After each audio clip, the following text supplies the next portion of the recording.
ఓం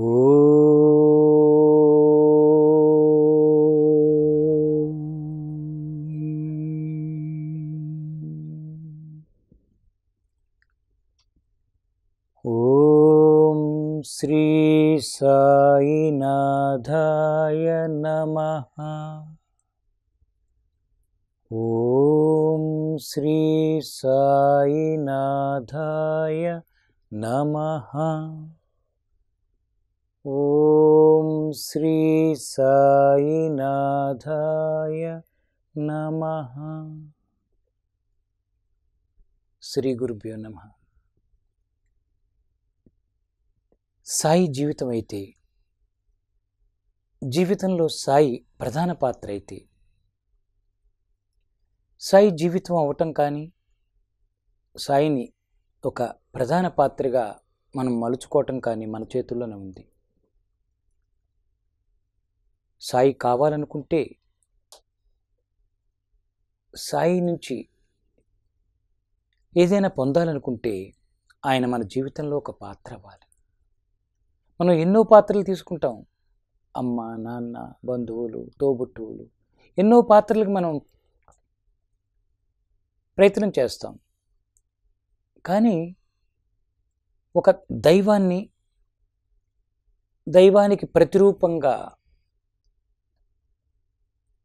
దైవానికి మారుపేరుగా ఉండే ఒక మహాత్ముని కానీ, ఒక సద్గురువుని కానీ మనం ఆశ్రయించినప్పుడు వాళ్ళను మన జీవితంలో భాగంగా మార్చుకోవాలి. అంటే ప్రతి వ్యక్తిలోనూ, మనం కలిసే ప్రతి వ్యక్తిలోనూ ఆయన చూడగలగాలి. నా సద్గురువు ఈ రూపంలో నాతో ఉన్నారు, ఈ పద్ధతిలో నాతో ఉన్నారు, ఈ క్షణం ఈ సంఘటన ద్వారా నాకేదో చూపిస్తున్నారు, నేర్పుతున్నారు అనే భావం కావాలి. నా జీవితంలో సాయి అలాగే ప్రవేశించారు.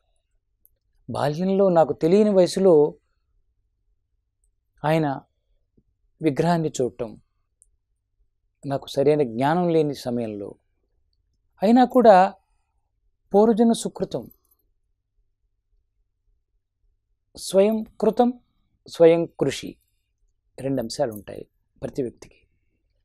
పూర్వజన్మలో మనం ఏదో చేసుకోబట్టి ఒక మంచి ఆ స్వయం కృతంగా చేసుకున్న కర్మ, సత్కర్మ ఈ జన్మలో ఒక మార్గాన్ని చూపిస్తుంది. ఆ మార్గం దొరికాక కూడా ఆ మార్గంలో మనం ఒక స్థితికి, ఉన్నత స్థితికి, ఉత్తమ స్థితికి వెళ్ళాలంటే కృషి కావాలి. ఒక ప్రయత్నం వెనుక ఒక విశ్వాసంలో ఒక అచంచలమైన దీక్ష, ఇవన్నీ కావాలి. ఇవన్నీ ఎప్పుడు దొరుకుతాయంటే ఒక లివింగ్ గురువు దొరకాలి. ప్రతి వ్యక్తి జీవితంలో తల్లి ప్రథమ లివింగ్ గురువు, భౌతికమైన గురువు. మనం ఇప్పుడు చెప్పుకుంటాం, తల్లి మొదటి దశలో ఆమె ఎంతో ఓర్పుతో, సహనంతో నా బిడ్డ ఇలా ఎదగాలి, నా బిడ్డ ఇలా ఉండాలి అని ఎంతో తపనతో పెంచుతుంది, తగిన జ్ఞానాన్ని ఇస్తుంది. అది సరిపోదు. అది ఒక జన్మకు ఒక కొంతవరకు తీసుకెళ్తుంది. కానీ మనల్ని మనం ఉద్ధరించుకోవటం, మనల్ని మనం తెలుసుకోవటం, మనంగా జీవించటం దొరకాలి అంటే సద్గురువు దొరకాలి. నా జీవితంలో సాయిబాబా, షిరిడీ సాయినాథుని పాత్ర, ఆయన అనుగ్రహించి నా కర్మలు కష్టాల్లోకి తీసుకెళ్తున్నా, నా కర్మలు ఆందోళన చేసినా, నా కర్మలు నాకు ఉన్న బంధాల నుంచి బయట పడేస్తున్నా కూడా ఆయన తోడున్నారు కనుక ఎన్నెన్నో దాటుకుంటూ రాగలిగాను. ఎక్కిరాల భరద్వాజ మాస్టర్ గారు ఇచ్చిన ఆ సచ్చరిత్ర సాయి లీలామృతం నా జీవితాన్ని మార్చింది. గ్రంథాలు చదివితే ఏమవుతుంది, ఏదో జ్ఞానం అంటారు. సచ్చరిత్రల వంటి, గురు చరిత్రల వంటి గ్రంథాలను స్వరూపంగా భావించి కనుక ఆశ్రయిస్తే కర్మలు తీరిపోతాయి, కర్మలు మారిపోతాయి. జీవితం సరైన పద్ధతిలో, సత్యవంతమైన పద్ధతిలో చక్కగా నడుస్తుంది అనటానికి నా జీవితం చాలా గొప్ప ఉదాహరణ. సాయి సచ్చరిత్ర నేను చదివినప్పుడు నాకు మొదటి దశలో నాకు ప్రేరణ ఇచ్చిన అంశాలు, సచ్చరిత్రలో చక్కటి అంశాలు నాకు ప్రేరణనిచ్చి సాయి ఏదైనా ఇవ్వగలడు, ఏదైనా చేయగలడు అనే నమ్మకాన్ని, విశ్వాసాన్ని పెంచి ఆయనతోటి ఏకత్వంలోకి వెళ్ళే ప్రయత్నం, సంకల్పం తీసుకున్న ఆ వాక్యాలు చాలా ఆనందంగా అనిపిస్తాయి. ఈ రోజుకి అవే నాకు మార్గదర్శకత్వం. వాటిని మనం తెలుసుకుందాం. సాయి సచ్చరిత్రలో సాయి వాక్యాలు నాకు ఒక సందేశంగా, నా జీవితానికి ఆధారంగా మారిన ఆ వాక్యాలను మనం తెలుసుకుందాం. 14వ అధ్యాయంలో ఈ ప్రస్తావన, ఈ వాక్యాలు నాకు దొరికాయి. మనం నిత్య జీవితంలో చాలా జాగ్రత్తగా వ్యవహరించాలి. మనం జాగ్రత్తగా ఉంటే అప్రయాసంగా మనం పరమార్థాన్ని పొందగలం. నాకు చాలా ప్రేరణనిచ్చింది. ఎంతో జాగ్రత్తగా, ఎంతో ఎరుకతో, అవేర్నెస్ ఖచ్చితంగా అనుసరించాలి ప్రతి సంఘటనలో కూడా అనేది ఇక్కడ బాగా మనకి సందేశంగా బాబా చెప్పిన వాక్యం. కాబట్టి ఈ జీవితంలో అలసులం, సోమరులం కావద్దు. ఎక్కడ లెథర్జీ రాకూడదు, సోమరితనం రాకూడదు, నిర్లక్ష్యం రాకూడదు. ఒక కృషి చేస్తూనే ఉండాలి. ఒక సాధనగా జీవితాన్ని మనం అనుసరిస్తూనే పోవాలి. అంతేకాని మనం నిర్వీర్యంగా మారిపోయి, నిర్లక్ష్యంగా మారిపోయి, భగవంతుడు ఏదో చేస్తాడు, గురువులు ఏదో ఇచ్చేస్తారు, వాళ్ళది ఆ పని అని మనం కూర్చుంటే కుదరదు అనేది చెప్తున్నారు ఇక్కడ. పురుషార్థాన్ని సాధించటానికి పురుష ప్రయత్నం చేయకుండా ఉదాసీనులం కావద్దు. శ్రీ సాయి సమర్థుని లీలలను ప్రేమతో, శ్రద్ధాసక్తులతో, భక్తిపూర్వకంగా శ్రవణం చేసేవారికి అనాయాసంగా నిశ్రేయస్సు ప్రాప్తిస్తుంది. అనాయాసంగా, ప్రయత్నం చేయకుండా, శ్రమక్కర్లా, కేవలం శరణాగతి, శ్రద్ధ, విశ్వాసం, ప్రేమతో, శ్రద్ధాశక్తులతో. చూడండి, బాబా అందుకనే 2 పైసలు దక్షిణ అడిగాడు. శ్రద్ధ సబూరి ఇస్తే చాలు, నీ పూర్తి భారాన్ని నేను వహిస్తాను, నేను తీసుకుంటాను అని చెప్తారు. ఎంత చక్కగా, గుడ్డిగా నమ్మటమే ఆ తండ్రిని. ప్రేమతో, శ్రద్ధతో అనుసరించటం. శ్రీ సాయి పాదపద్మాల్లో వారి భక్తి ఇనుమడిస్తుంది. వారికి సుఖ సంపదలు లభిస్తాయి. సమర్థ సద్గురువుని, ఒక మహాత్ముణ్ణి, ఒక సిద్ధ పురుషుణ్ణి శరణాగతిగా, త్రికరణ శుద్ధిగా అనుసరిస్తే చక్కగా సుఖ సంపదలు ప్రాప్తిస్తాయి. శ్రీ సాయి యందు పరిపూర్ణ భక్తి ప్రేమలు గలవారిని, అడుగడుగున శ్రీ సాయి చరణాల్లో విశ్వాసం గలవారిని ఈ సాయి సచ్చరిత్రలోని కథలన్నీ మనకు స్మరణకు తెస్తుంటాయి. ఈ గ్రంథంలో ఏముంది? భక్తుల లీలలు ఉన్నాయి. భక్తుల లీలలు అంటే భక్తులు పొందినవి కాదు, భగవంతుడు ఆ భక్తులకు అందించిన లీలలు. అదే నాకు అనిపించింది. సాయి ఖచ్చితంగా భగవంతుడు, సాయి ఏదైనా ఇవ్వగలడు, ఆ వ్యక్తులకు ఇచ్చాడు కనుక, వాళ్ళని ఉద్ధరించాడు కనుక నన్ను కూడా ఉద్ధరిస్తాడు అనే విశ్వాసం బలపడింది నాకు ఈ వాక్యాల్లో. ఈ కథలు వాక్కుకు అందని తత్వాన్ని మాటల్లో పెట్టే ప్రయత్నం చేస్తాయి. వాక్కుకు అందవివి. మనం విందామన్నా సరిపోదు, అనుకుందామన్నా సరిపోదు. ఎందుకంటే ఆయన కృపతో లభించే ఈ కథల అమృతాన్ని ఎంతగా తాగినా మనం పూర్ణంగా తృప్తి చెందలేము. మహాత్ముల పనుల మర్మాన్ని గ్రహించటం కష్టం. మహాత్ములు మనకు ఎదురైనప్పుడు, సాయినాథుడు ఈ రోజున శరీరంతో లేరు, కానీ ఈనాటికి కూడా ఆయన ఉన్నారు, ఉంటారు. కృష్ణుడు ఉన్నాడు, రాముడు ఉన్నాడు, వాళ్ళందరూ ఉంటారు. ఎలా ఉన్నారు అంటే నీకు తగిన విధంగా మేనిఫెస్ట్ అవుతూ ఉంటారు, వాళ్ళు దర్శనమిస్తూ ఉంటారు. కాబట్టి వారు ఉన్నారు, ఉంటారు అని నమ్మకంతో కనుక చూసే వాళ్ళకి, ప్రయత్నించే వాళ్ళకి ఎదురవుతారు. అదే చెప్తున్నారు ఇక్కడ. వారి మహిమలను వర్ణించటం మరీ కష్టం. ఈ కథలను నిత్యం పారాయణ చేస్తే లేదా శ్రవణం చేస్తే మన కనుల ముందు శ్రీ సాయి రూపం ప్రత్యక్షమవుతుంది. ఎంత గొప్ప సత్యం చెప్పారు చూడండి. శ్రద్ధతో శ్రవణం చేస్తే, మననం చేస్తే, గుర్తుంచుకుంటే, ఆచరిస్తే, గురువుల యొక్క వాక్యాలు, మహాత్ముల యొక్క వాక్యాలు మనం త్రికరణ శుద్ధిగా అనుసరిస్తూ పోతే ఖచ్చితంగా ప్రత్యక్షం అవుతుంది. లేడు, ఎక్కడున్నాడో తెలియదు, భగవంతుడికి రూపం లేదు, ఏమో ఉన్నాడా లేదా ఉన్నాడు అనుకుంటూ ఉంటాం. మళ్ళీ మధ్యలో ఎక్కడో సంఘర్షణ, సందిగ్ధత.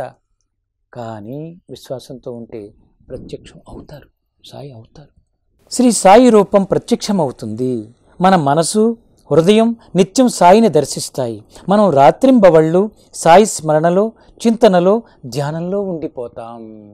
ఒక సాధన మార్గాన్ని ఎత్తుకుంటే, ఒక సాధనా మార్గాన్ని మహాత్ముల నుంచి తీసుకుంటే, మన జీవితాన్ని ఉద్ధరించుకునేందుకు దాని కనుక మనం త్రికరణ శుద్ధిగా అనుసరిస్తూ, ప్రతిక్షణం అనుసరిస్తూ ఉంటే కనుక మనం ఖచ్చితంగా మనలో ఒక శాంతి మనకి దొరుకుతుంది, మనకు ఒక తత్వ దర్శనం మనకు లభిస్తుంది అనే వాక్యాలు ఇక్కడ చెప్తున్నారు. సాయి ఖచ్చితంగా మీరు చూడగలరు, సాయిని మీరు దర్శించగలరు, సాయితో మాట్లాడుకోగలరు. ఆయన వస్తాడు, దిగొస్తాడు, దర్శనమిస్తాడు. గుర్తించాలి. నా కళ్ళ ముందున్నది ఏదో చెట్టు అనుకుంటే కాదు, సాయి ఇదేమో, సాయి ఇందులో ఉన్నాడా? ఒక నదిని చూసి సాయి ఇక్కడ ఏమైనా చూపిస్తున్నారా? ఒక వ్యక్తి స్నేహితుడిని భావించకుండా సాయి ఇతని ద్వారా నాకేమైనా నేర్పుతున్నారా? అప్లికేషన్, సర్చింగ్, అన్వేషణ కావాలి. త్రికరణ శుద్ధిగా ఖచ్చితంగా దొరుకుతారు. నాకు మార్గం చూపించిన వాక్యాలు, నేను వీటిని నమ్మాను. సాయి దర్శనం ఇస్తారట, ఇలా ఉంటే అలా ఉంటాను, అలా అనుసరిస్తాను అనేది నేను ఆచరించిన వాక్యాలు మీతో పంచుకుంటున్నాను. మనం మేలుకొని ఉన్నా, కలగంటున్నా శ్రీ సాయిని దర్శిస్తూ ఉంటాం. మనం కూర్చున్నా, నిద్రిస్తున్నా, భోజనం చేస్తున్నా శ్రీ సాయిని స్మరిస్తూనే ఉంటాం. మనం జనం మధ్య తిరుగుతున్నా, అరణ్యంలో వెళ్తున్నా శ్రీ సాయితో పాటే ఉంటాం. ఇది సర్వాంతర్యామిత్వం. ఆయన అంతటా ఉన్నవారు. అది బలంగా నమ్మాలి. కాబట్టి ఎక్కడ ఏ పనిలో ఉండండి, ఇలా నేను ఇక్కడ కూర్చుని ఇది చదువుతున్నానా, నా ముందు ఏదో రూపంలో వింటూ ఉంటాడు, ఆయన చూస్తూ ఉంటాడు. అది నేను దృష్టిలో పెట్టుకుని నేను అనుసరిస్తూ ఉండాలి, ఆచరిస్తూ ఉండాలి. ఇలా పగలు రాత్రి మనం సాయితో పాటే ఉంటే, అంటే మనం సాయి స్మరణ, చింతన, ధ్యానంలో నిరంతరం ఉంటే, ధ్యానమే అతీతమైనది, అద్భుతమైన బ్రిడ్జ్, మార్గం, సహకారం, సదుపాయం. మన మనసు ఉన్మనీ స్థితికి చేరుకుంటుంది, అంటే పరమాత్మలో లయమవుతుంది. ఇదే జరుగుతుంది నాకు. మనం రోజు ఇదే స్థితిలో ఉన్నట్లయితే మన చిత్తం పరమాత్మతో ఏకమవుతుంది. మనం పరమాత్మ స్వరూపం అయిపోతాం. చక్కటి క్లారిటీ ఇస్తున్నారు. మనం పరమాత్మ స్వరూపం అయిపోతాం అనేది మనకి ప్రేరణిస్తున్నారు. మనం ఈ స్థితిలో వెళ్తూ ఉంటే మనం పరమాత్మ స్థితిలో ఉన్నాము, అయిపోయి ఉన్నామన్న ఎరుకొస్తుంది అప్పుడు. ఎందుకంటే మనం అయి ఉన్నాం, అవ్వలేదు, అవ్వాలి, అయితే బాగుండు ఎందుకు అనుకుంటున్నాం అంటే ఈ మాయలో ఉన్నాం, కోరికల మధ్యన ఉన్నాం, అసూయల్లో ఉన్నాం, ఇంద్రియాలను మనం అనుసరిస్తూ ఇంద్రియాల మధ్యన బందీ అయి ఉన్నాం కనుక సాయి దూరంగా ఉన్నారు అనుకుంటున్నాం. పరమాత్మ వేరు, నేను వేరు అనుకుంటున్నాం. ఈ సాయినాథుడు చెప్పిన ఈ వాక్యాలు కనుక అనుసరిస్తే మనమే సాయి, మనలో పరమాత్మ ఉన్నాడు. భక్తి శ్రద్ధల సిరాపురిని మనం ఎంత తిన్నా మనం తృప్తి తీరదు. భక్తి శ్రద్ధల, భక్తితో శ్రద్ధతో సిరాపురి అంటే ఒక మంచి మిఠాయి, స్వీట్. భక్తితో ఒక మిఠాయి తింటే ఇంకా తినాలి, ఇంకా కావాలని ఉంటుంది. భక్తి లేకుండా, శ్రద్ధ లేకుండా దొరికిందని తినేస్తే, ఆవేశంతో తినేస్తే వెగటొచ్చి వాంతులు అవుతాయి. అదే కనుక భక్తితో ఇది భగవంతుడి ప్రసాదం, ఇది మామూలు పదార్థం కాదు, సాయి నాకు ఇచ్చిన ప్రసాదం అని ఒక మిఠాయిని, ఒక తీయని పదార్థాన్ని చక్కగా ఆస్వాదిస్తూ తీసుకుంటే ఇంకా తినగలం. ఎంత తిన్నా అసంతృప్తితోటి ఇంకా పొందాలనే తపన పెరుగుతుంది అంటున్నారు ఇక్కడ. శ్రీ సాయిబాబా బాహ్యంగా ఏమీ చేసేవాడు కాదు. ఇది జాగ్రత్తగా బాబా ఏం చేస్తున్నారు, బాబా ఏమిస్తారు అని మనం ఏదో లెక్కలు కట్టుకుని చూస్తే కాదు. ఆయన స్థితి ఏమిటంటే సమాధి స్థితి, యోగ స్థితి. గుర్తించిన వాళ్ళకి అందే యోగత్వం. తానున్న చోటును వదిలి తాను ఎక్కడికి వెళ్ళలేదు, కానీ తాను కూర్చున్న చోటనే అతనికన్నీ తెలిసేవి, అందరికీ ఆ అనుభవాలు ప్రసాదించేవారు. ఇది మహాత్ములు. మహాత్ములు ఎక్కడ ఉన్నారు, అక్కడ ఉన్నారు, దూరంగా ఉన్నారు అని మనం గురువుని అనుకుంటే గురువుల గురించి వాళ్ళు ఎక్కడ ఉన్నా వాళ్ళ తత్వాన్ని పంపుతారు, వాళ్ళ వైబ్రేషన్స్ పంపుతారు, వాళ్ళ ఆలోచనలు, వాళ్ళ రక్షణ మన మీద ఉంచుతారు దృష్టిని. ఈ పిండాండం అంటే శరీరంలో ఉన్న అనిత్య అవినాశి తత్వం సర్వ బ్రహ్మాండమంతా వ్యాపించి ఉంది. మనం ఈ శరీరం ద్వారా మనం జరుగుతున్న ఈ దైవలీల సృష్టి కార్యం బయటంతా ఉంది. బయట ఉన్నదే మనలో ఉంది, మనలో ఉన్నదే బయట ఉంది. ఈ దేహాన్ని త్యాగం చేసి ఆ అఖండతత్వాన్ని అనుభవించాలి. భలే చెప్పారు ఇక్కడ. దేహం ద్వారా ఏ కర్మలు ఉన్నాయో ఆ కర్మలు అనుసరిస్తూ దాన్ని అర్థం చేసుకుని ఈ దేహం కాదు, దేనికి దేహాతీతంగా వెళితే ఇంకా ఎంతో తెలుస్తుంది అని దాన్ని చక్కగా ఎరుకుతో త్యాగం చేయటం, అది చెప్తున్నారు. అలా కాక నానాత్వాన్ని అనుసరించేవారు జన్మ మరణ చక్రంలోనే తిరుగాడుతుంటారు. ఈ కనిపించే దాన్నే పట్టుకుని వేలాడేవాళ్ళు ఈ జనన మరణ చక్రం, పుట్టడం మరణించడం, మళ్ళీ పుట్టడం మళ్ళీ మరణించడం, ఇది ఇరుక్కుపోయి ఉంటారు. మన స్వస్వరూప స్థితిని దర్శింపచేస్తాడు సాయి. గురువును ఆశ్రయిస్తే గురువే చిత్తాన్ని శుద్ధి చేస్తాడు. ఒక గురువుని పరిపూర్ణంగా ఆశ్రయించండి. నాకు ఇక్కడ మార్గం దొరికింది. సాయి సమర్థ సద్గురువు అని చెప్పారు. నాకు మొదటి దశలో దొరికిన మహాత్ములు సాయి ఏదైనా ఇవ్వగలడు నాన్న, సాయిని పట్టుకో వదలకు, సాయిని త్రికరణ శుద్ధిగా నువ్వు పూర్ణంగా విశ్వాసం పెట్టి నువ్వు అనుసరించు అని చెప్పబట్టే ఇక్కడ చెప్తున్నారు. గురువును ఆశ్రయిస్తే గురువే చిత్తాన్ని శుద్ధి చేస్తాడు. మీ ఆలోచనలు, మీ జీవిత విధానాన్ని శుద్ధం చేసి పడేస్తాడు. అవిద్య తొలగిపోవటమే నివృత్తి. చిత్త వృత్తులన్నీ తీసేయటం, అవిద్య తొలగిపోవాలి, అజ్ఞానం తొలగిపోవాలి. అదే ఏకత్వ ప్రాప్తి. మనలో అణుమాత్రం భేదభావం ఉన్నా మనకు ఆ ఏకత్వ అనన్య స్వరూప స్థితి ప్రాప్తించదు. మనలో ఏమాత్రం భేదం రెండుగా చూస్తూ పోతే, పక్కవాళ్ళను ఒకలాగా మనల్ని మనం వేరుగా చూస్తూ పోతే చాలా కష్టం. నేనే బయట వారిలో ఉన్నాను, వాళ్ళు నాలో ఉన్నారు, మేమందరం ఒకటమే, మేమందరం ఆత్మస్వరూపులమే అనే ఒక భావాన్ని పెంచుకుంటూ వెళ్ళాలి అని నాకు ఈ గ్రంథంలో ఈ 14వ అధ్యాయంలో వాక్యాలు బాబా నాకు అందించారని వాటిని బాగా గుర్తుపెట్టుకుని మననం చేసుకుంటూ జీవిస్తూ ఉంటే సాయితో సాంగత్యం దొరికింది. సాయిని నేను అనుసరిస్తూ వస్తూ ఉంటే చాలామంది మొదట్లో సరైన ఉద్యోగం దొరకలా, సరిగ్గా స్థిరపడలా, ఆర్థిక సమస్యలు, రకరకాల కారణాల వల్ల బంధాల నుంచి బయటపడిపోయాను. అందరూ అడిగేవారు, సాయి నీకు ఏమిచ్చాడురా అని అడిగిన వాళ్ళు ఉన్నారు. సాయి నుంచి నువ్వేం పొందుతున్నావు, నీలో ఏం మార్పు రావట్లా జీవితంలో అనేసేవారు. కానీ వాళ్ళకి తెలియంది, నాకు ఒక శాంతి దొరుకుతుంది, ఒక ఆత్మస్థైర్యం దొరికింది. సాయి నాకు ఇచ్చినది విల్ పవర్. నాకేం పర్వాలేదు, నాకే లోటు రాదు. దొరకనివి చాలా ఉన్నా, కష్టాలు ఎదురవుతున్నా నాకేదో మార్పు వస్తుంది, ఏదో జరగబోతోంది అనే బలమైన విశ్వాసం నాలో ఉండేది.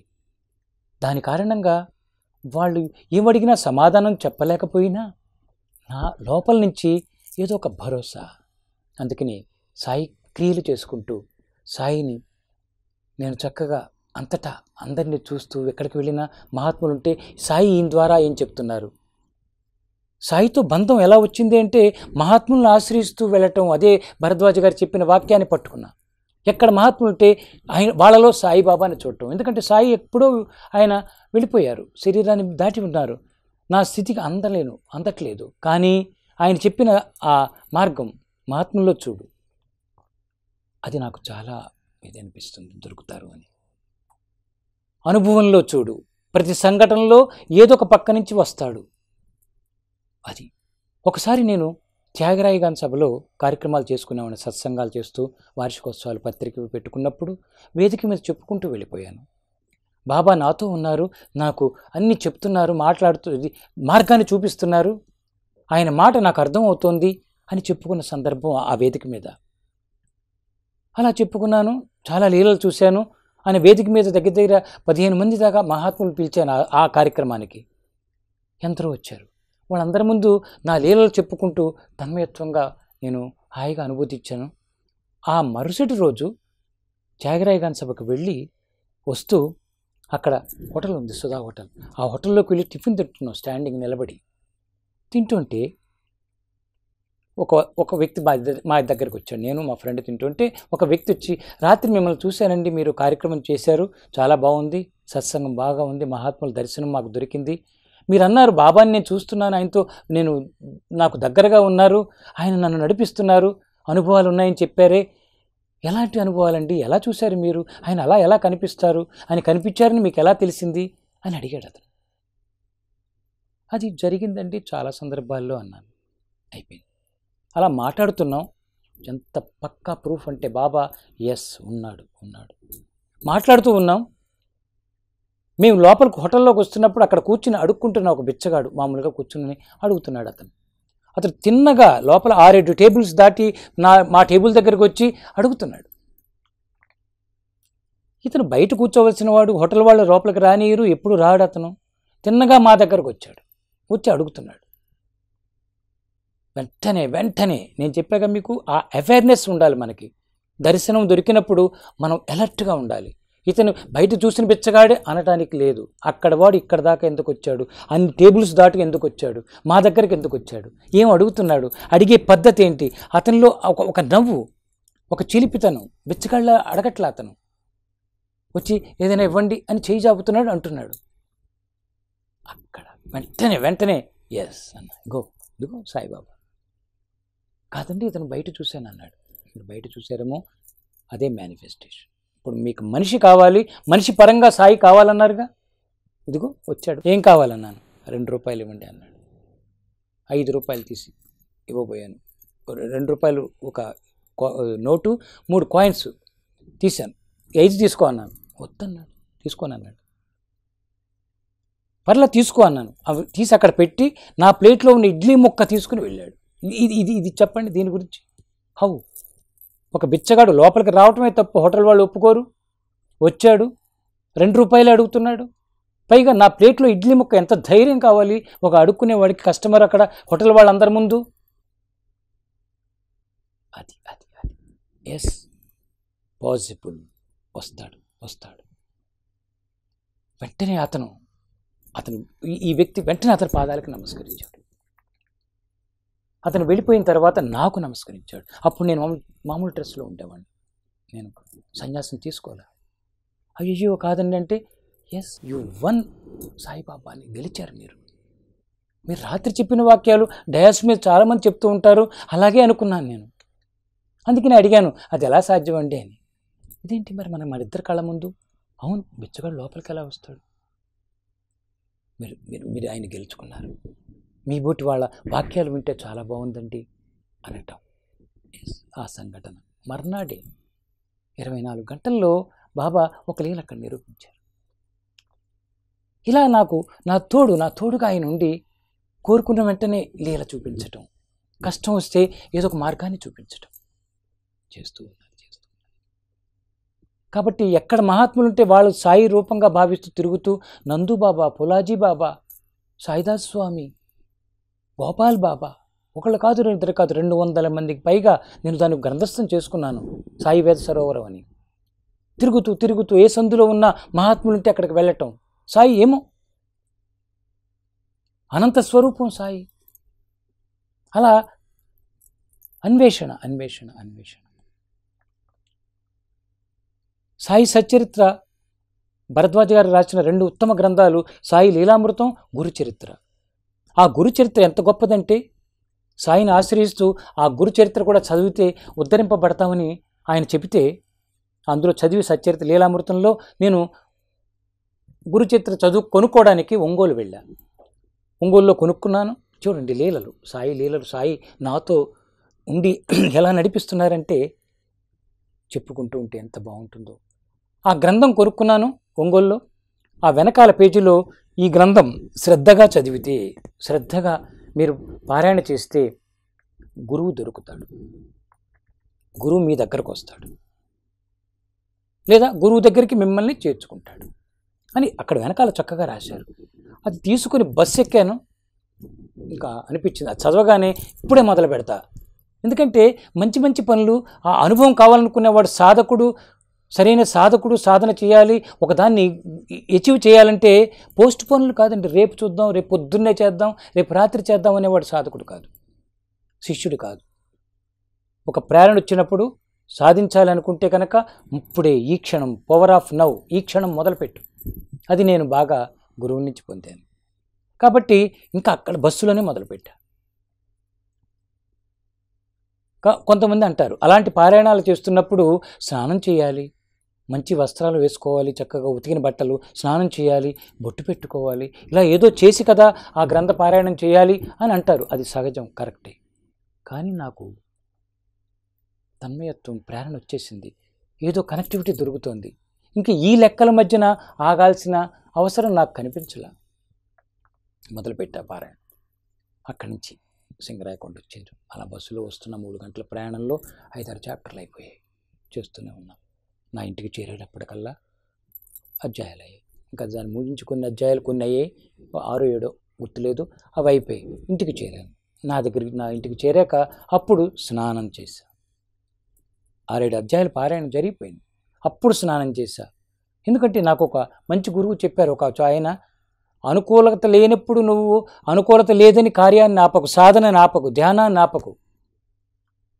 ధ్యానం ముందు అన్నీ మాఫీ, విశ్వాసం ముందు అన్నీ మాఫీ. కానీ దొరికితే కనుక శుద్ధత్వానికి ప్రయత్నం చేయి. నీళ్లు దొరికితే స్నానం చేయి, దొరకపోతే ఎస్.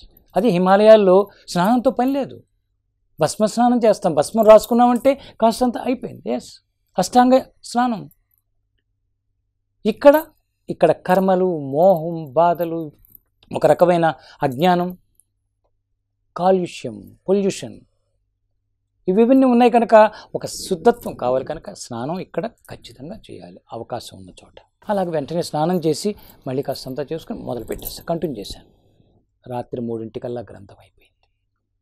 చూడండి, లీల చెప్తున్నాను, సాయితో సాంగత్యం అయిపోయింది. అవ్వగానే 3 అయింది, ఇంకా పడుకుందాం 4 అనుకుంటే పక్కింటి వాళ్ళు బాగా పరిచయం, వాళ్ళు తలుపు కొట్టారు 4 కొట్టి, మా గురువుగారు వస్తారని చెప్పాం కదా, ఇప్పుడే వచ్చారు ఆయనకి మీ గురించి చెప్పాం, నువ్వు లేచినట్టుగా లైట్ వేసి ఉంది కదా నాయన, నువ్వు రా, కలుస్తావా చూస్తావా, ఒక దర్శనం చేసుకో అయింది, ఆయన చెప్తే పిలవండి అన్నారు. ఇది ఆయన దగ్గరికి వెళ్తే చక్కటి సిద్ధత్వం, ఆయన నాకు మంత్ర గురువుగా మారి ఎన్నో సిద్ధి మంత్రాలు ఇచ్చారు, బీజాక్షరాలు అన్నీ ఇచ్చారు. 6 సంవత్సరాలు ఆయనతో గడిపాను. ఆ రోజు రాత్రి ఆయన, అది పారాయణ ఫలితం, ఉదయాన్నే ఆయన కలవటం, ఆయనతో సాంగత్యం, కొన్ని సంవత్సరాలు ఆయనతో జీవితం సాగింది. ఆయనతో పాటు గాయత్రి యజ్ఞాలు బాసర్లో చేయటం.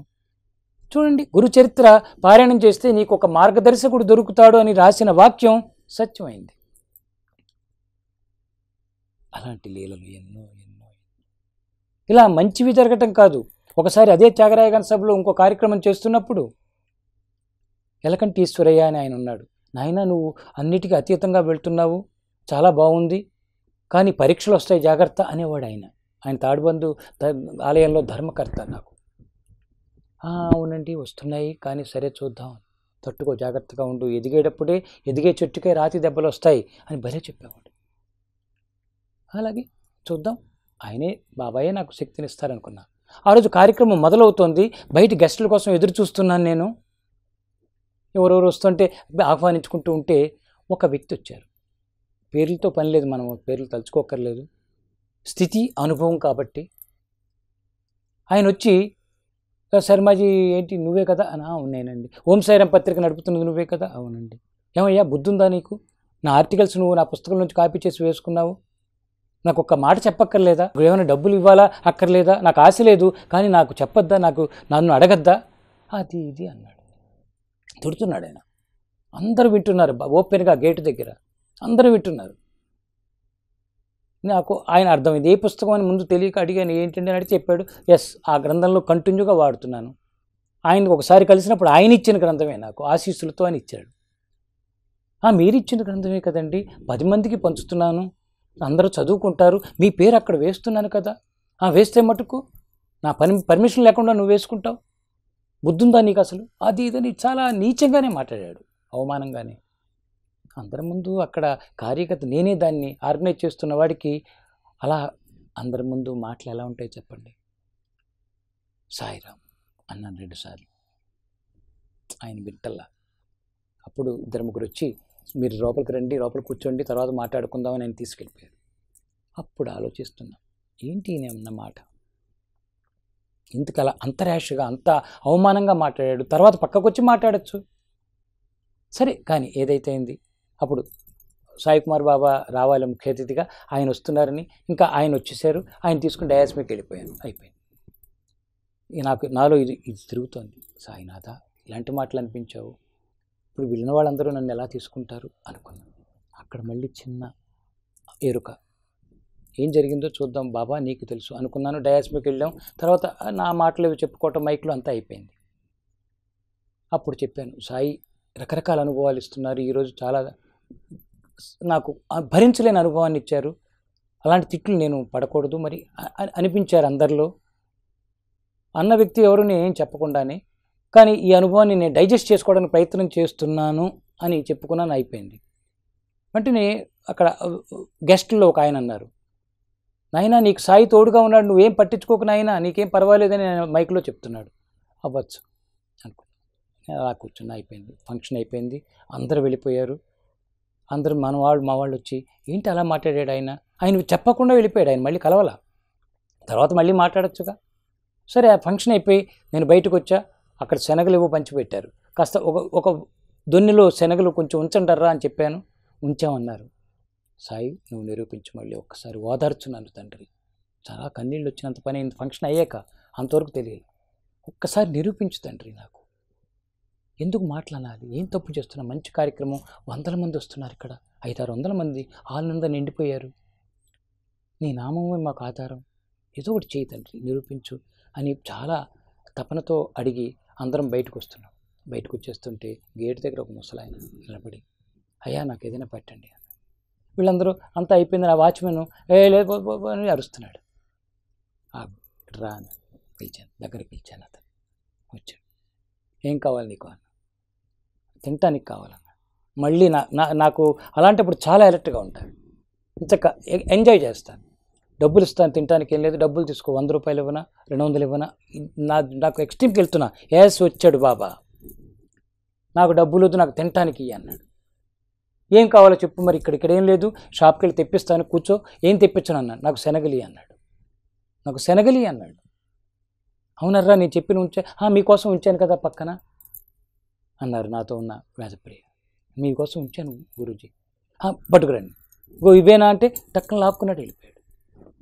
కుప్పుడు శనగల కోసం ఆయన ఏంటి, అది నాతో ఉన్నాడు, అలా ఆదుకుంటాడు. మానవమానాలకు అతీతంగా మారటమే భక్తుడి స్థితి, శిష్యుడి స్థితి. గురువు తనంతటి వాడిగా మార్చుకునే దశలో ఇలాంటివన్నీ అందిస్తాడు, రాపిడి పెడతారు. అందుకే నేను ఆ రోజు మామూలుగా చక్కగా ఉండే మామూలు డ్రెస్సులో సివిలియన్గా ఉన్న ఒక వ్యక్తిని నేను ఈరోజు సద్గురువు అంటున్నారు, పరమహంస అంటున్నారు, అవతార్ అంటున్నారు, మరొకటి. కానీ నేనెప్పుడు నీ బిడ్డ నువ్వు ఎంత గొప్పవాడిని చేసుకోవటావు, అది నీ పని, నా పని కాదు. నేను నీకెంత దగ్గరగా ఉంటాను, అనుక్షణం నీతో ఎంతగా నేను ఎంత పరిపూర్ణంగా గడుపుతాను, నీ వాడికి అంకితమైపోతాను, నీ వాడిగా మారిపోతాను అనేది నా పని. ఆ పనిలోనే నేను నన్ను మాయలో పడేయకు తండ్రి, అదే కోరుతుంటా. బాబా రావా, నాకై రావా, నీతో నా జీవితము ముడిపడిపోయేలా, నీతో నా జీవితము ముడిపడిపోయేలా, నీతో నీ సాంగత్యంలో జీవిస్తూ, నీ మనిషిగా మారి, నీ బిడ్డగా మారి, నీ కార్యాన్ని చేస్తూ ఒక బంధాన్ని నేను ముడివేసుకుని ఆ ముడిపడిపోవాలి, ముడిపడి పోవాలి, చనిపోవాలి. ఏదో ఈ శరీరం ద్వారా జరిగే కార్యాలను చేసి హాయిగా వెళ్ళిపోవాలి. ఆ వరాన్ని నాకు కావాలి. అమ్మవు నీవన్నావు, అంతా నేనన్నావు, ఆత్మ గురువువై నాలో నిలిచి ఎన్నో లీలలు చేశావు. తల్లి ద్వారా ఎన్నో లీలలు చేశావు. తల్లిగా మారి, ద్వారకా మాయిగా మారి ఎన్నో లీలలు చేస్తున్నావు. అంతటా నేనున్నానని నాకు నిరూపణ చేశావు, చూపించావు. ఆత్మగురువుగా మారావు. ఎక్కడో ఉన్నారు గురువు అనుకునే దశ నుంచి ఎస్ నాతోటే ఉన్నారు అని అనుభవాన్ని ఇచ్చావు, ఎరుకనిచ్చావు. ఎన్ని చేసినా ఎన్ని చూసినా మనసు నిలువకున్నది, తనివి తీరకున్నది, నా మనసు నిలువకున్నది, తనివి తీరకున్నది. బాబా రావా రావా, బాబా రావా రావా, బాబా రావా, నాకై రావా, నీతో నా జీవితము ముడిపడిపోయేలా. ఎన్ని మారులో పిలిచాను, ఎన్ని దారులో వెదికాను, బాబా రావా రావా. మొదటి దశలో ఆయన కోసం ఎక్కడెక్కడో షిరిడిలో ఉన్నాడు. అక్కడికి వెళ్ళటం, షిరిడిలో వెళ్ళలేని స్థితిలో ఇంకా లేడా? అక్కడ నాకు సచ్చరిత్రలో ఈ 5.5 అడుగుల పొడుగు శరీరం మాత్రమే సాయి అనుకోకు, షిరిడిలో మాత్రమే నేనున్నాను అనుకోకు. ఒక చోట చెప్పారు ఆయన, అంతటా ఉన్నాడు. ఎన్ని చేసినా ఎన్ని చూస్తున్నా ఇంకా ఏదో ఉంది తండ్రి, ఇంకా నాకు నువ్వేదో ఇవ్వాలి, ఇంకా నాకు నువ్వేదో చాలా నీ దగ్గర అవ్వాలి, ఇంకా నేను ఆ తపన పెరిగిపోయింది. సాంగత్యం ఎలా ఉంటుందో చూడండి. అతీత స్థితిలో ఉన్న ఆ స్వరూపాన్ని, ఆ తత్వంలోకి వెళితే ధ్యానము అంటే ఇంత కాదు. ధ్యానం ఎంతో ఎవరూ చెప్పలేము. ధ్యానం చేస్తున్నాను అని మొదటి దశలో ఒక మాటగా, అనుభవంగా, ఒక ప్రయత్నంగా అనుకోవడం తప్పితే లోపలికి వెళితే ధ్యాన స్థితిలో నీ లోపలికి నువ్వు వెళితే భగవంతుడు, అతీతమైనది అంతటా ఉన్న భగవంతుడు. ప్రేమగనను మార్చావు, పంచే జీవితమిచ్చావు. ఆయన చక్కటి ప్రేమనిచ్చావు. ఇచ్చిన దాన్ని ఇచ్చినట్టుగా కాకుండా పంచటం. ఏ వ్యక్తి అయినా సరే ఉద్ధరింపబడాలి అంటే పక్క వాళ్ళను గుర్తించటం, పక్క వాళ్లకు సహాయపడటం, తాను పొందిన దాన్ని అందరితో పంచుకోవటం.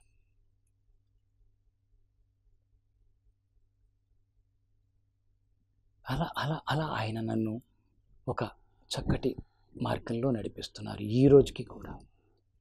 సాయి అంటే సర్వం, సకల దేవతా స్వరూపం, సకల గురు స్వరూపం, సకల సాధు స్వరూపం, సకల జీవస్వరూపం. ఒక సాయిని కానీ, మహాత్ముని కానీ, భగవంతుని కానీ అనుసరించే వాళ్ళు ఇంకొకరికి హింస చేయరు. అక్కడ కూడా చూస్తారు, ఎక్కడైనా చూస్తారు ఆయన్ని. అదే నా జీవితంలో రకరకాల మహాత్ముల దగ్గర రకరకాల విషయాలు తెలుసుకుంటూ, ఒక్కొక్క చోట ఒక్కొక్క ఎరుక, ఒక్కొక్క చోట చెయ్యకూడదు నేర్చుకున్నాను, ఒక్కొక్క చోట ఏం చేయాలో నేర్చుకున్నాను. అలాగా గురువుల దగ్గర నుంచి ఇది అది కాదు, ఒక్కొక్క చోట చెయ్యకూడదు చూపించి ఇలా చేయకు అని నేర్పుతారు, అంతేకాని అక్కడ చెడు కాదు. చాలా జాగ్రత్తగా ఉండాలి సాయి దగ్గర. ఇలా నా జీవితంలో సాయి చక్కగా నడిపిస్తున్నారు. జీవితంలో అన్ని అడ్డుకట్లు, అన్ని ఎదురు దెబ్బలు, అన్ని ప్రయత్నాలు విఫలం అవటం. కానీ అసలు కార్యం దొరికింది. ఒక ఓం సాయిరామ్ అనే పత్రిక ద్వారా ఆ పత్రిక పెట్టి అందరూ బిచ్చగాడనేవారు. ఒక మహాత్ములు కొంతమంది అయితే ఏంటి ఆ పిచ్చి పట్టినట్టు ఆయన తిరుగుతున్నాడు, అతనికి ఇంకో పని లేదా? ఎందుకుంటుంది? నా సాయి మాట చెప్పుకోవటం, నా సాయి ఇచ్చిన మార్గంలో నడవటం, నాకు కావాల్సిన బట్ట తిండి ఎంత కావాలో అంతా ఆయన ఇస్తానని అక్కడ వాగ్దానం చేశాడు. పోల్చుకుంటే నాకు తక్కువ ఉన్నాయేమో, కానీ పోల్చుకోకుండా నన్ను నేను చూస్తే నాకు అవసరమైనవన్నీ ఇస్తూ వచ్చారు. ఎప్పుడు ఎంత ఎలా కావాలో అన్నీ ఇస్తున్నాడు. ఈరోజైతే అవసరానికి మించి అడిగిన దానికంటే కూడా కొన్ని రెట్లు ఇస్తూ ఉన్నాడు ఆయన. సాయి అంత బాగా నడిపిస్తున్నాడు. అవమానాలు, మాటలు, అక్కడ కూడా నవ్వుకుంటాను.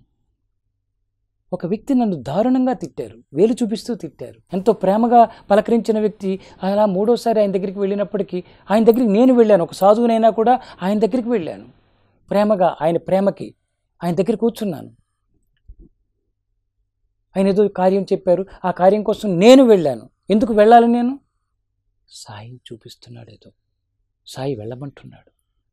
అక్కడ చాలా వినకూడని మాటలు, ఎప్పుడు పడని మాటలు అక్కడ కూడా. ఇవన్నీ ఎందుకు చెప్తున్నానంటే ఒక్కొక్కసారి ఒక్కొక్క పరీక్ష.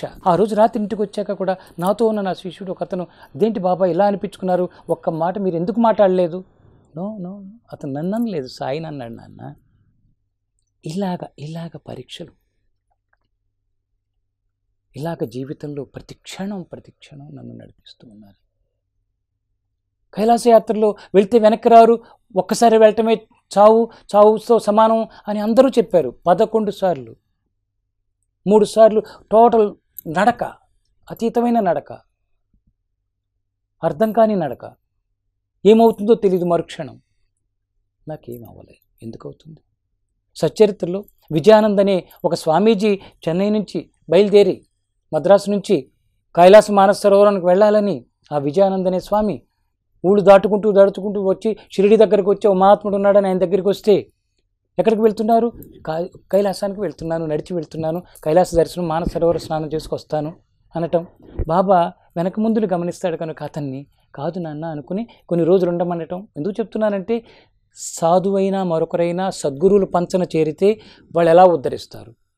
నా జీవితంలో అసలు హిమాలయాలు తెలియదు, అలాంటి వాడిని నన్ను హిమాలయాలకు తీసుకువెళ్ళి పంపించి అసాధ్యం అనుకునేది కైలాసాన్ని 3 సార్లు నడిచి వెళ్ళి, మిగతా 8 సార్లు చక్కగా కారులో సదుపాయాలతో తీసుకువెళ్ళి, ఇవన్నీ ఎలా సాధ్యం? ఆయన నాతో ఉన్నారు కనుక, అనుక్షణం కాపాడుతున్నారు కనుక, ఒక ట్రైనింగ్ ఇస్తున్నారు. శిక్ష లాంటి శిక్షణతో కూడిన శిక్ష అనిపిస్తూ ఉంటాయి. జాగ్రత్తగా ఉండాలి సద్గురువుల దగ్గర, సాయి దగ్గర. నా ఎందెవరికి దృష్టియో వారి ఎందే నా కటాక్షం. దృష్టి సరైన దృష్టిని పెట్టండి. మీ బయట చక్షువులతో చూడకండి, మైండ్తో చూడకండి. మైండ్తో చూస్తే ఎదురుకుండా సాయి ఉన్నా, మహాత్ముడు ఉన్నా, భగవంతుడు దిగొచ్చినా పట్టుకోలేరు, గుర్తించలేరు. ఎస్, ఆత్మచక్షువులతో చూడండి, భక్తుడిగా చూడండి, సాధకుడిగా చూడండి, ఒక ధ్యానిగా చూడండి. ప్రత్యక్షం అవుతారు. ఏ సోల్ కావాలంటే ఆ సోల్ మేనిఫెస్ట్ అవుతుంది. బాబాజీతో కూడా నాకు అదే సాంగత్యం, మహావతార బాబాజీతో హిమాలయాల్లో. ఎందుకు అవ్వదు? సాయి మహావతారు 2 రూపాలుగానే ఉన్నాయి, 2 రకాలుగా కనిపిస్తున్నారు. నాకు ఇచ్చిన అనుభవం, విశ్వమంతా ఒక శక్తే నాన్న.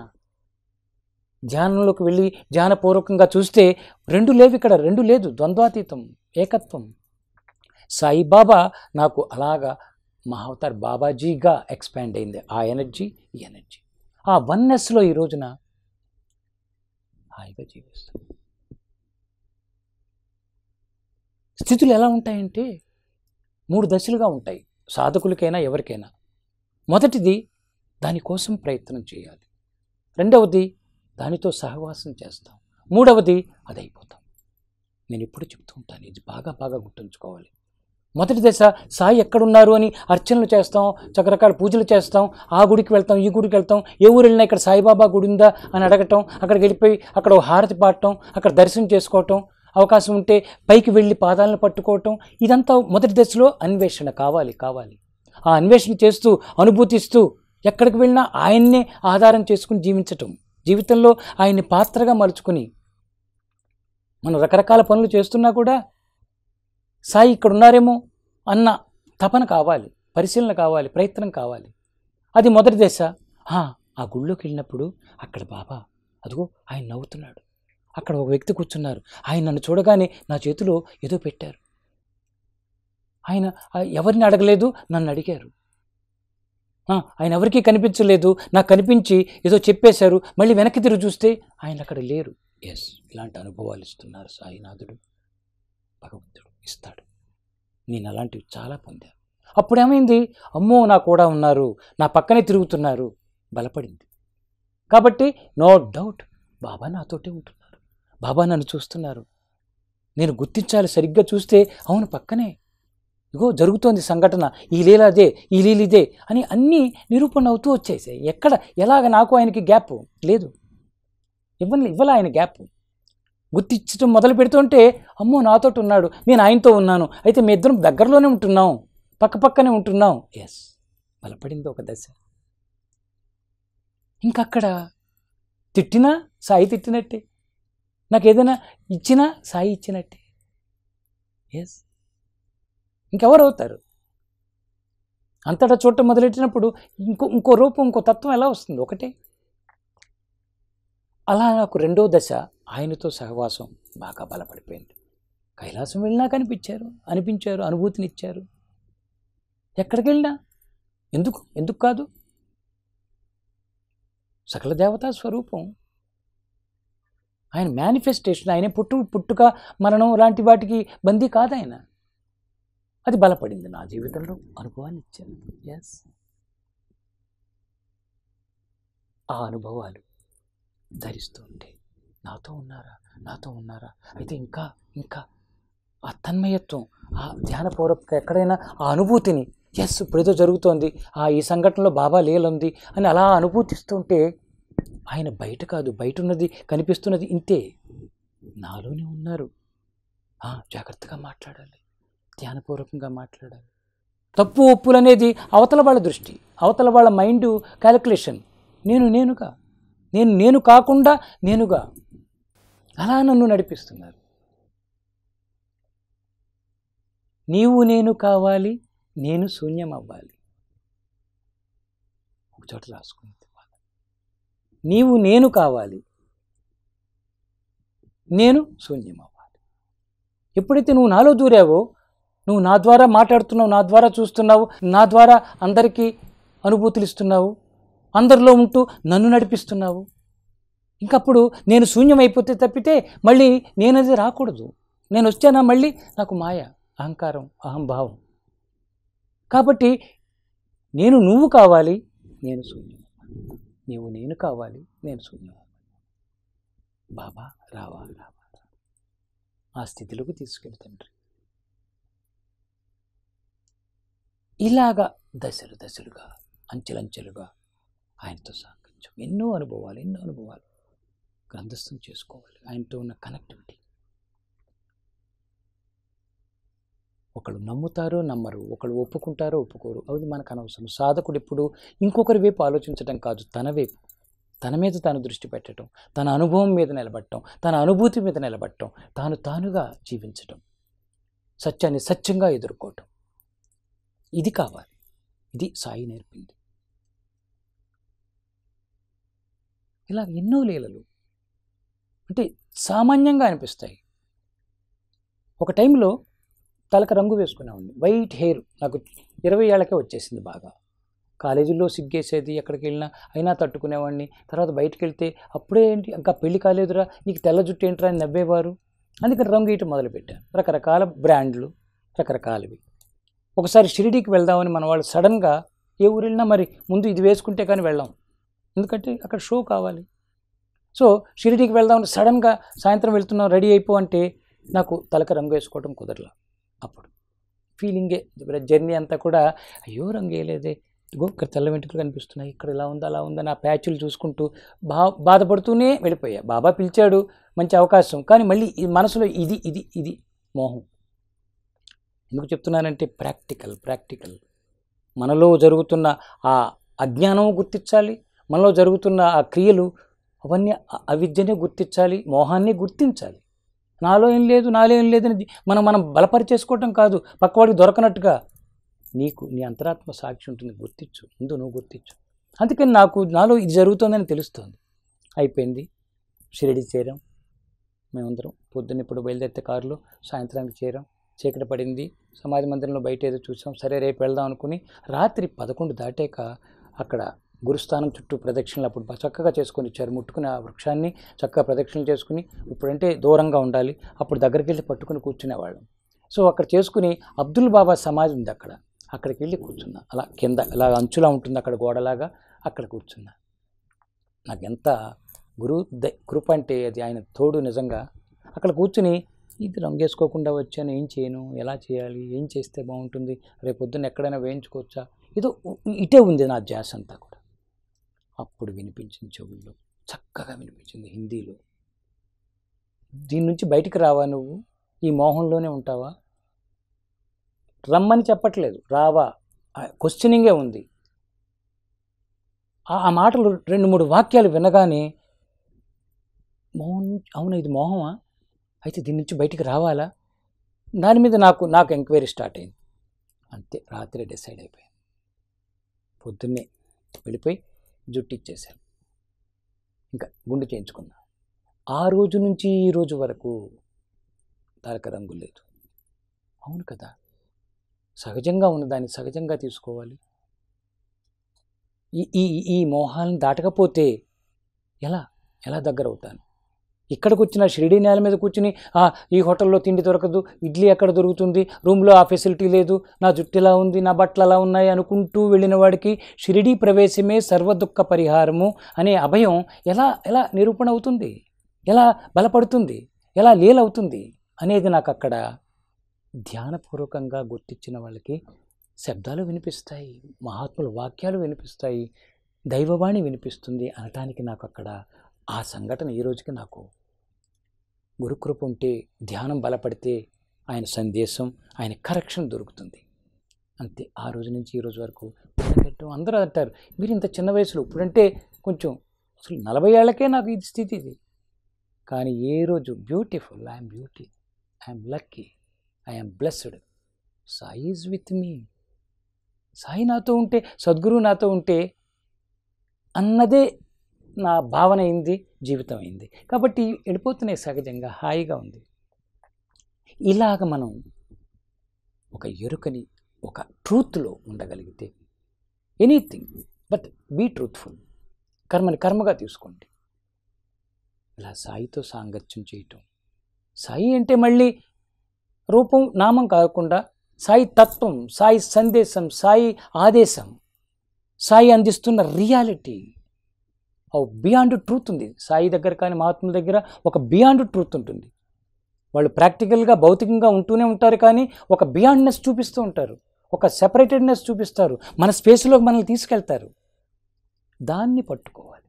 ఆ స్పేస్లో ఇద్దరం కలుస్తాం, ఇద్దరి మధ్యన కలయిక జరుగుతుంది, గురు శిష్యులు ఒకటవుతారు, భగవంతుడు భక్తుడు ఒకటైపోతారు.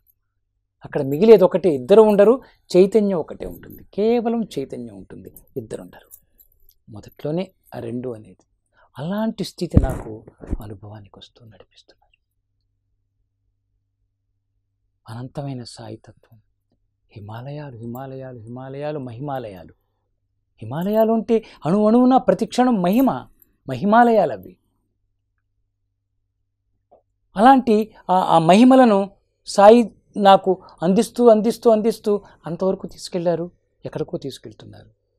సో ఎంతుందో నాకు అనవసరం. ఈ క్షణం నాతో సాయి ఉన్నారు, సాయి నాకు ఇస్తున్న ఆనందం, సాయి నాకు ఇచ్చిన ఈ అవకాశం, సాయి మీ అందరినీ ఈ పద్ధతిలో కలుసుకునే అవకాశం, మీ అందరి హృదయాలకు దగ్గరికి చేరే అవకాశం, మీ హృదయాలు అక్కడ స్పందిస్తున్నాయి, అక్కడ నా వాక్కుల ద్వారా ఏదో అనుభూతి మీకు దొరుకుతోంది. అదే మన ఇద్దరి మధ్యన బ్రిడ్జ్. నా అనుభూతి మీ అనుభూతి, నా అనుభవం మీ అనుభూతిగా మారి మీకు ఒక అనుభవాన్ని క్రియేట్ చేయటం. అక్కడ సాయి స్వరూపం బలపడుతుంది. సాయి ఒక వంతెన మన ఇద్దరి మధ్యన, సాయి నామం మనకు ఒక బ్రిడ్జ్. ఇలా నడుద్దాం, ఇలా చక్కగా వెళ్తూ ఉందాం. అందరం కూడా ఆ సాయి లీల చెప్పుకుంటూ వెళ్తే ఎంతో బాగుంటుంది. మళ్ళీ ఇప్పుడు ఇలాగే మీ అందరితో పంచుకుంటాను. ఆ సాయి కృపను మనం అందరం పొందుదాం, చక్కగా ధ్యానులుగా మారదాం. ధ్యానంలోనే ఏ సోల్తోనైనా మనం మాట్లాడచ్చు, ఏ విశ్వశక్తితోనైనా మనం కలవచ్చు. కాబట్టి ధ్యానంలో ఉందాం. బాబాయ్ సచరిత్రలో అదే చెప్పారు, ధ్యానం చేస్తే, నన్ను ధ్యానిస్తే, నా వాక్కుని అనుసరిస్తే, నా మాటను వేదంగా తీసుకుంటే, గురువు మాటే వేదవాక్కు అవ్వాలి. వద్దు ఇంకా అన్యథా శరణం నాస్తి త్వమేవ శరణం మమ అనగలగాలి. అనేవంటూ చెప్పే వాక్యాలు మహావు చెప్తూ, పక్కవాడిని తిడుతూ, పక్కవాడిని అసూయ చేస్తూ, వాడికంట నేను గొప్పవాడు అవ్వాలి, అని ఎత్తులు పై ఎత్తులు వద్దు. అక్కడ దూరం అయిపోతాం. ఒక్కొక్క మెట్టు పడిపోతాం. సద్గురువు నుంచి సాయి లాంటి మహాత్ములను అనుసరించే వాళ్ళు పడిపోతాం. సాయి మరీ చెప్తారు, ఈ జాగ్రత్తలు చెప్పారు. కాబట్టి సాయి సాంగత్యం నాకు చాలా అనుభవాలు ఇచ్చింది, చాలా అనుభవాలు ఇస్తూ ఉంది, ఎన్నో అనుభవాలు. ఈరోజు మీతో పంచుకునే అవకాశం ఈ పిరమిడ్ మెడిటేషన్ ఛానల్ ద్వారా రావటం చాలా సంతోషం. ఆ గురువు యొక్క లీలలు చెప్పుకుంటూ మనం అందరం కూడా మనల్ని ఉద్ధరించుకునే ప్రయత్నం చేద్దాం, హాయిగా ముందుకెళ్దాం. మీ అందరికీ నా గురు పరంపర తరపు నుంచి ఆశీస్సులు. నా గురుదేవులు విఠలానంద సరస్వతి మహారాజు వారి మార్గదర్శకత్వంలో నేను అంచెలంచెలుగా వెళుతూ సాయి ద్వారా బాబాజీ ద్వారా ఆ అతీతమైన దాని వైపు ప్రయాణం చేస్తూ వెళ్తున్నా. మళ్ళీ కలుద్దాం. All the best. జై సాయిరామ్. హరి ఓం సాయిరామ్.